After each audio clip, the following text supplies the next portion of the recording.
네, 중동의 화약고가 또 터졌습니다. 오늘 새벽 이스라엘 공습에 이란 핵과학자 2명과 혁명수비대 총사령관이 사망했습니다. 이란은 혹독한 반격을 계획 중이라고 밝혔는데요. 경랑으로 빠져든 중동 정세, 마영삼 전 이스라엘 대사 연결해서 전망해 보겠습니다.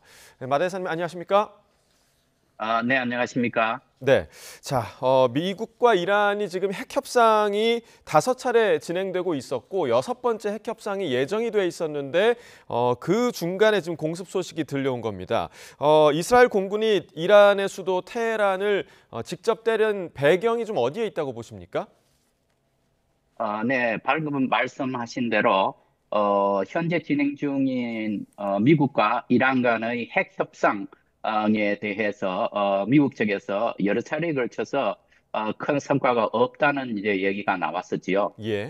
지금 6번째 지금 회의가 잡혀 있는데 지금 이스라엘 쪽에서 그리고 미국 쪽에서도 아마도 이 협상이 앞으로 큰 성과를 못 거둘 것이다라는 데 대해서 의견 일치를 한 것 아닌가 그렇게 생각을 합니다.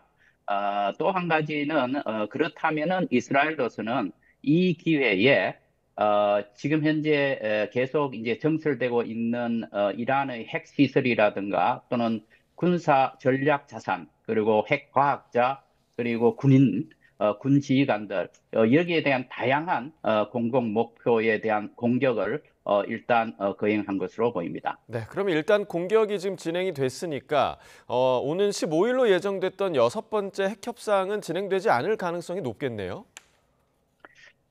네, 그렇게 예상하는 것이 타당하다고 생각을 합니다. 왜냐하면은 이란 측으로서는 이런 상황에서 핵 협상에 나설 가능성이 커 보이지 않습니다. 예. 만약에 설령 이 핵 협상이 된다 할지라도 과연 이란 측에서 미국이 요구하고 있는 수준의 그런 합의에 동의할 가능성은 매우 적어 보입니다. 예. 그래서 당분간 이 핵 협상은 그렇게 진전을 기대하기가 어렵습니다. 네.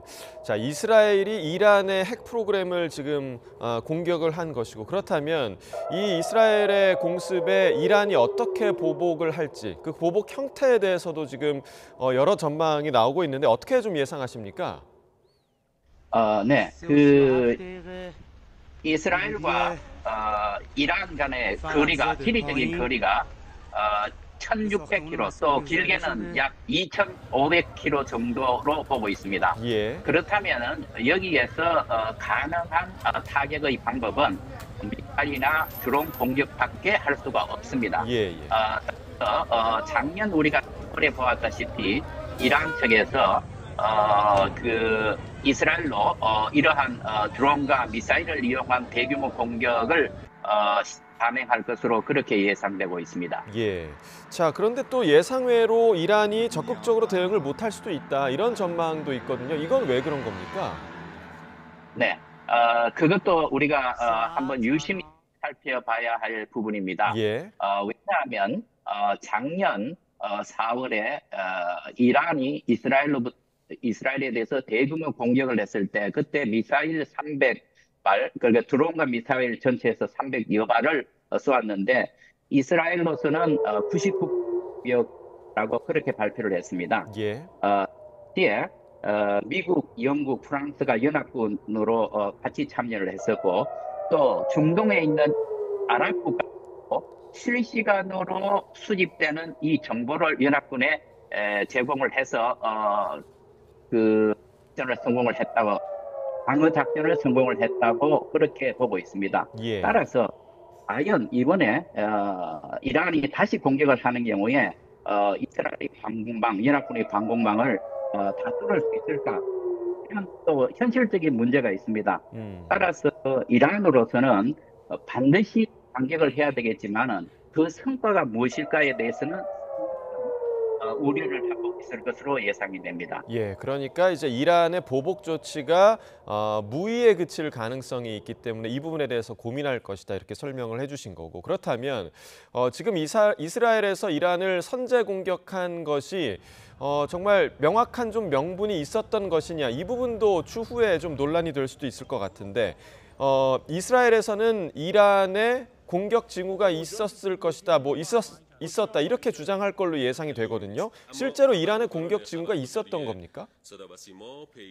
그 부분에 대해서는 사실상 작년부터 이란과 이스라엘은 거의 준전시 상태로 계속 긴장을 유지하고 있었습니다. 예. 따라서 이런 상황에서 과연 공격의 징후가 있었느냐 없었냐 하는 이 군사적인 이 분석은 제가 생각하기에는 그 징후를 쉽게 제시할 수 있을 것으로 생각을 합니다. 예. 자, 그리고 이제 이번 이스라엘의 공격에 대해서 미국이 어떤 역할을 했을까? 뭐 미국에서는 무관하다, 관여하지 않겠다, 뭐 이런 입장을 밝히기도 했는데 이스라엘이 공습 사실을 미국에 미리 통보한 것으로 알려졌고 또 현지 뭐 대사관 직원들도 미리 철수시켰다고 하더라고요. 미국은 알고 있었겠죠? 제가 보기에는 미국이 알고 있었을 것으로 생각이 됩니다. 왜냐하면은 여러 가지 이제 언론 보도도 있었습니다.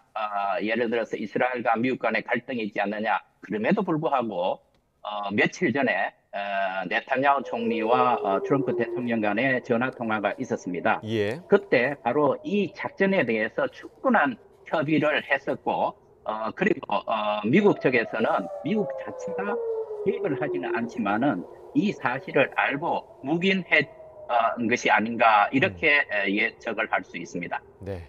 자, 알겠습니다. 오늘 여기까지 듣겠습니다.